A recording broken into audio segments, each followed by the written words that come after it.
going to get the big beam back, and Bush ain't going to save you from much. I like the strategy. Obviously, unfortunately, for users, Injustice didn't peek when Cobalt was looking, and now they're peeking when they do not want him to. Him taken all the way down, and that means that the threshold's starting to raise up because other players are starting to get the tags now. They're going to have to rotate through the zone. They might be rotating into something lucky because Savage has lost a player down below. Now they managed to get the pickup onto Jayth, actually. Will the shots be able to connect here from Cobalt? There it is. The big one comes down onto Savage there, picking him up. The charge being held, the player down below. That's his wall. That's his edit. He's going to try to go. Oh my gosh, the pre-fire. Another knock that comes through. The big spray comes out. He's down to 16 HP. The zone's starting to tick him away, though. He's got a time limit. That's not his finish. His finish is right there. He needs it. That's it. He's got the siphon to keep him in, but so many players around him there. The time's still ticking. The zone's still moving. He's got to get to a good spot. Look at this. They are barely above the surge, even with all that activity, showing how much they needed to actually put down as far as the damage went. And there are still 15 other players that have to fall here. Luckily for them, they are going to pick up some loot as well. So as bad as that may have looked, I think they have just enough to continue to stay in the game here. There are plenty of other trios nearby, though. They do have to be careful. You can hear the shots going on. I think they want to continue to push and keep the pressure here, essentially. Now looking to break their way through. Users is up above. Nothing. Trying to third party this fight is Mega's team's just being picked up right there. They can hear that. Skills that have done so. Now Jay's team is moving into third party that as well. Cobalt's trying to decide what he wants to do. Yeah, they're going to get investigated in this. They're going to get involved. They're going to start trying to hit the shots, see what they can do. Cobalt now splitting the materials, seeing what they can get involved here. They look like they don't necessarily know what they want to do. They're a little bit hesitant. They're trying to box out. They're trying not to get focused. I think they've noticed the knock.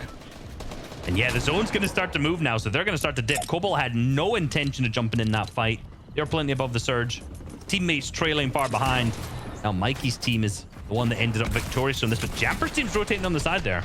Yeah, interesting call there. They get away from the opponents on the side, right, of the zone that was pressuring them before, but then ultimately they have to end up going right into the zone here, and they are amongst just a cluster of players looking to do the same exact thing. All that fighting, not a single launch pad either, and it doesn't look like anyone back here has one, so a little bit of a bad call for them. No, Cobalt tries to pull up some loot. He gets the flopper and the player in the process, I think, at the same time. Not sure what happens there, but hey, that little extra heal is going to keep him alive here inside the storm line. Mind you, next zone's going to tick for 5, so he needs this siphon here to stay in the running. Doesn't pick it up. His teammate does as well.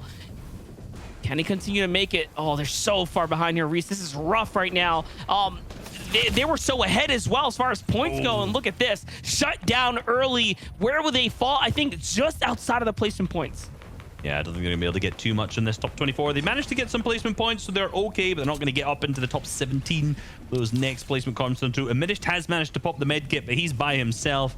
Realistically, he's just going to try to stay alive do he can. He's noticed the launch pad comes next to him, but Jay's is right there. Will he notice? No, oh, no. Has managed to pick him at the back of the zone, and a little bit of an awareness check needs to be done onto Amidish. Jay is also now going to struggle on the back side of the zone.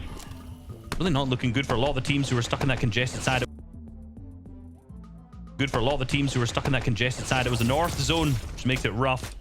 Deemer now picking up an elimination too while being tagged. Won the previous game. They're still back in the game though. They got them above the threshold. Plenty of materials to their name, but no heals. Yet again, this is just always what's going to happen when these games are super stacked and you're not putting yourself in a good position to get tags. What a ridiculous just streak of action there, guys. All that just to make it to this mountain that we all sort of began the story here with over at Pleasant Park. And finally now there will be a slight change of scenery as we get to the north side of Pleasant. These teams haven't quite had the issue to have to rotate as far. They're looking okay. Being a north side team. A lot of the teams are rotated early. We know that OSP's team is on that far west side. They're currently in 3rd place, looking really, or 4th place, sorry, looking really strong. We know they're on height. This is a rough rotate for Miro. Jukes and Bugha as well. Remember, coming from Misty, are current leaders. A lot of the south teams probably going to struggle with that. Here they are. As I call them, they appear on screen. 51 builds in a rough engagement on the south side of the zone with all the congestion. Probably to no surprise. No eliminations to their name. They're gonna yet again have to get an elimination. Get a refresh. And this is what we saw from them this season in the FNCS. Repeatedly getting refreshes in the 5th zone. Sometimes successful, sometimes not. Obviously, that was when didn't have Dukes, and that was a huge tags going through from Bugha, but didn't seem like it actually ended up in the elimination. Yeah, that was mega unfortunate. Collectively, they have a total of 2 minis and a single med kit on this trio right now. Just giving you a sense of what they're working with here, or how much they've used just to get to the mid game. And also all of their material, a third of what you can have as far as the maximum count here. So very, very difficult position to be in for our Sentinels. Bugha right now, 100 damage above the Surge, largely in part due to that headshot that he just picked up with that that sniper there. So this game's not looking too hot for them right now. No, I was about to say I want to see a team with good positioning, good loot, and that's probably Slam's team. 84 builds him, great heals and a launch pad. They're a current 3rd place team. Look at this, the gold pump in the inventory, roughly around 50% of the materials there. Everyone has roughly 80 builds, tons of loot. Like, this has got to be some of the best in the whole lobby so far. We'll see that next zone pulls max for them though. Yeah, you know, you can't get all the good luck. Let's be real. Yeah, but this looks like no one's really paying attention to them. I do wonder if this is the place where you burn a pad. Are they thinking about it? Will they go for the ground rotate, as no one is honestly focusing on them at all here? He might be able to get away with it. Complete free rotate down the left side here. Take a look. Even Voyu and company are not paying attention at all right now. It is right now, but you got to remember, we know all that congestion's on the south side. They'll know that as top tier players. They know that all those players are rotated in there. They can't see the little markers like we can, but we've seen so many engagements going on over there. But hold on, Slam hit the big shots onto Deemer as he hits the pad. You got to think, usually you're waiting for another team to launch pad at this moment, but no one's padding, because they're the only one. They're going to hit the short pad, and here we go. Here's the focus coming out from Voil's team. Yeah, Ackerman's already beamed down to white, almost picked up at the same time. They're going to insta-build in metal to make sure they're safe. They may have to hit a double pad here around this far side.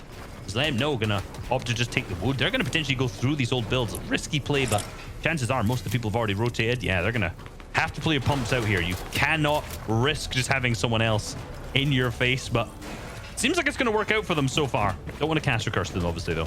Mega unfortunate that Ackerman, the player with the legendary pump, is the one with the lowest HP count right now. I was going to say, I wonder if he's going to want to put it down for someone else. TK does have a power shotgun as well, though. So they do still have the firepower here. He's standing underneath the enemy's floor, though. TK has to be very, very careful. Oh no, and here comes the pickaxing from up above. Now he's in an even worse position here, completely encapsulated in enemy builds now. He's on the run. Play for yourself, man. And that's what he decides to do as he moves around. He's getting chased here, though.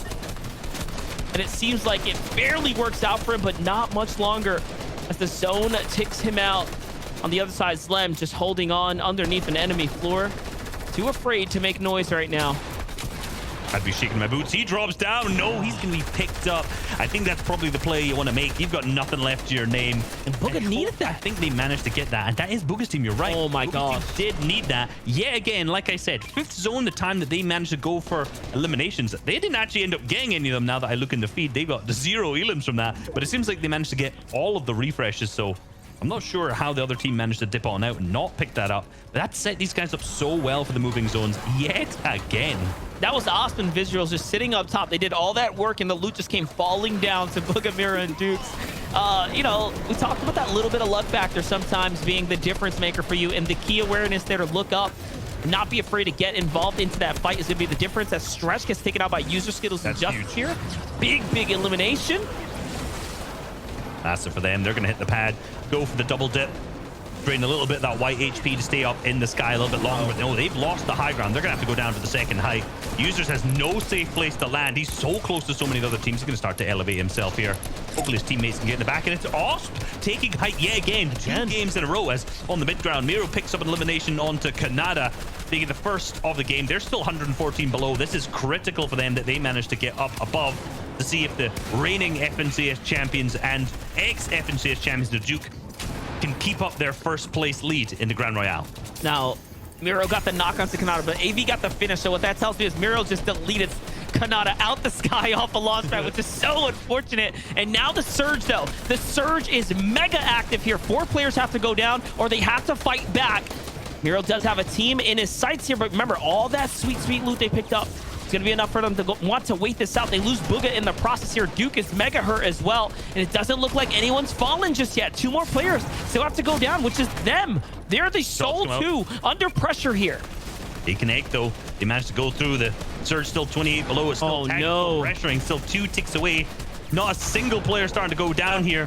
The Mini's trying to come out, trying to do what he can to save it up. Duke's doing the same thing, but the zone now crushing. One more player left. One has to go down. They're just going to jump straight in the box. Can he hit a 200 pump? Potentially to pick up Neelam, get the refresh. It's down to 30. The surge is over. They're still in it as a duo. Miro's giving himself a good target, but the spray comes from down below. A single shot will pick him up, being on 24 HP, but he's going to hit the med kit down below. He should be safe right now. Scented goes down in the feed. Jukes has found himself his own layer away from his teammate, also picking up the med kit, but he's plenty of builds. 74 left in his inventory. If they can get back together, this can be like a top 10, top 8 kind of game if they really don't even frag out that much. You saw what he did there. He read that perfectly. While he was healing, he looked down. He said, okay, I know exactly where Miro is. I'll get to you. Give me a second here. And there goes the heal exchange. That means Miro's going to be back in action. Doesn't even split loot. He doesn't care. He's going to lead it. And they're probably going to start soldiering their way down to low ground. On height, though, Osp, Visuals, and Frisk with a back-to-back high ground positionings now are trying to set themselves up for another top 3, possibly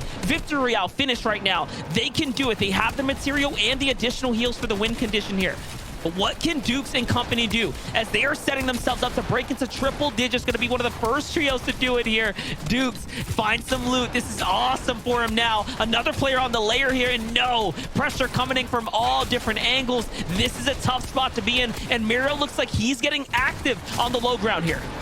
Yeah, 2 games of solos so far. Miro just fragging on the low ground. That's a finish for him. Onto Cold, not the elimination though. He's not going to get the materials from it. 0 mats to his name. He knows the player's down there. He can't go up. He's going to have to go down into zone. But the player starts to ramp up. Can he spray them out? But no, he's still managing to sit on the low ground in the zone. If he presses that AR, he can do what he can. It's a top 6 situation so far. Jukes is down, so it's all down to Miro on the gold pump. That player being really, really careful. The shots hit him, but no, Miro is going to go down on the low ground so far. Up above, Creo still in it as well. Frisk has lost Osp yet again. Visuals still in this as well as a duo up on high ground. 8 eliminations to their name. The shots start to come out, but they've lost height. It would seem like they do not have control anymore.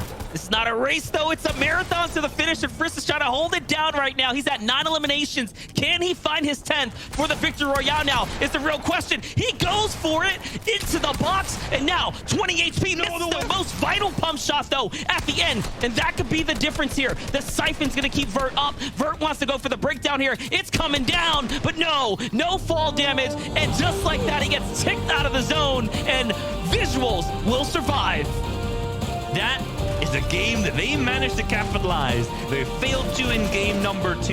In game number 3, they take the high ground, they hold it, they send the attack dogs down to disrupt the heal off of Vert down below, and they're going to pick up the Victory Royale in game number 3 for Frisk, Osp, and Visuals. So unfortunate, though, they didn't get a single tag on the last player there, because that would have been difference maker. That would have been more points for them, which we know is crucial to setting yourself up just coming into day number 2, Reese.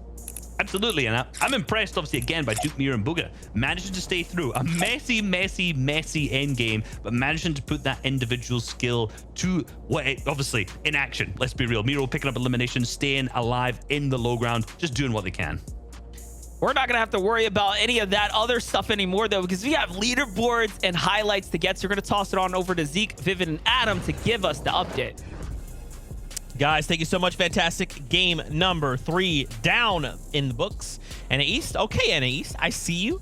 I respect it, and I like what I'm seeing. Let's keep this going. Now, Vert, Blade, and Scope finding themselves in second place as a trio we kind of talked about there in the beginning of the show, talking about a trio that was super incredible and could perform well. But in those final moments, man, it's going over to Frisk, Visuals, and Op. First place. Both of these teams walking away with 10 eliminations, though, Vivid. I mean, that's pretty good. At that point, the extra few points for Victory Royale doesn't really matter, right? Oh yeah, 10 eliminations, man. I feel like we've seen so many teams so far in just 3 games put a big number of eliminations. But I gotta tell you, man, Frisk, Visuals, and Oz, man, they are stealing the show from me right now. They have been on high ground, it feels like, every single game. So a lot of respect to put on their name after those first 3 games there. But again, man, we just see Bugha, Miro, and Dukes. It's always a situation where there's like 2 of them left, but it feels like they're a trio. They're just vibing out. They're playing as if nothing even happened. There's just 2 of them. I mean, Miro with the little sneaky play on the low ground there at the end, dude, to try to gather a couple more, you know, placement points for his trio there, man. This trio just has so much clutch potential. Yeah, it definitely does. I think it's really interesting that the Storm Surge in general played a really important part in that last game as well. I think it's interesting to see the likes of Miro, Dukes there, and Booga kind of hold out rather than trying to engage and kind of like trying to actually get the Storm Surge back. They're kind of holding out with their meds,